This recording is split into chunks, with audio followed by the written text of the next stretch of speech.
mighty men of God, Joe Martin here with Real Men Connect, where we help good men become godly men by connecting to successful husbands, strong leaders, and great fathers. Guys, we're doing our Real Man Ride Along today, and I'm on my way to a meeting with a good friend of mine. Can't wait to meet him. We usually have a great time together. But I wanted to shoot a quick video today to talk to you guys about something that I struggle with, that I'm sure a lot of men also struggle with, and that is our mouths. And you've heard that there's power in the tongue, but there's also death in the tongue. There's life and death in our tongue. And guys, I get paid to run my mouth for a living, but that doesn't necessarily mean that I'm immune from misusing my mouth. And so as I share this message with you, I'm just going to be a little bit transparent today with you and kind of tell you what I go through in dealing with my mouth, because sometimes your biggest strength can also be your most vulnerable area. And God has given me the gift of gab and given me the ability to communicate and get my point across to people, and has actually has blessed me and my family in tremendous ways. But at the same time, I struggle, because when you start getting that confidence in your flesh that you're talented in a certain area, that also means you're going to be vulnerable to the enemy's attack. So I'm going to shoot a quick video and share with you some a ritual that I go through, and how I ask and seek God to help me deal with my mouth. Now, I get asked to speak on a lot of different stages and a lot of different platforms all over the country. But people always ask me, Joe, are you afraid?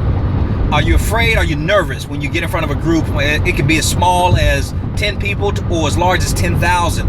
And I've been in groups, in front of groups that large. People always ask me, Joe, do you get nervous? And I say the only thing I really get nervous about is that when I step on that stage and then I open my mouth, that I'm afraid that I might misrepresent the body of Christ. Now let me say that again. That I may get on that stage and then all of a sudden I show up instead of allowing God to show up through me. And then I say something that will turn people away or become a hindrance or a stumbling block to people in their faith. Now I know that's a lot of pressure on yourself, but I truly believe that God has called me to do what He's called me to do, because I can't explain to you why the doors have been open to me and why I get invited to speak so many different places and get paid to do it. And so I don't take for granted that God has put me in a privileged position, but I'm always afraid that I may misrepresent Him. So let me tell you a ritual that I go through that I think can help bless some of you guys out there who are struggling with your mouth. Now, it doesn't necessarily mean you have to be on a stage in order to apply this, but I use it on stage, but you can also use this in your relationships with your children and even with your friends and your associations. So here we go. Let's jump right into it. I always ask God, I said, God, help me start with the end, E-N-D, in mind. Start with the end in mind. Stephen Covey wrote a book called The 7 Habits of Highly Successful People, or Highly Effective People. And he said that you all should always start with the end in mind. And so what person to go to, or what spirit to go to better than God, who knows the end from the beginning? So I say, God, help me start with the end in mind, because you see the end and I don't. So as I speak, God, I'm asking you to do me, to show me grace in these areas. God, please, when I get up to speak, please do not let me pretend, E-N-D, start with the end in mind, pretend. In other words, God, don't let me speak and lie and not speak truth. Don't let me over-exaggerate what it is, the message that you want me to get across to your people. So God, don't let me pretend. The next thing I asked God, I said, God, please help me not to bend. When I say bend, it's so easy to get up on a platform and to stand in front of people and tell them what they want to hear. So I asked God to help me not compromise His word, His truth, that I will bend to popular opinion or to being approved or accepted. So God, please don't let me not just pretend by lying or exaggerating, but God, help me not to bend.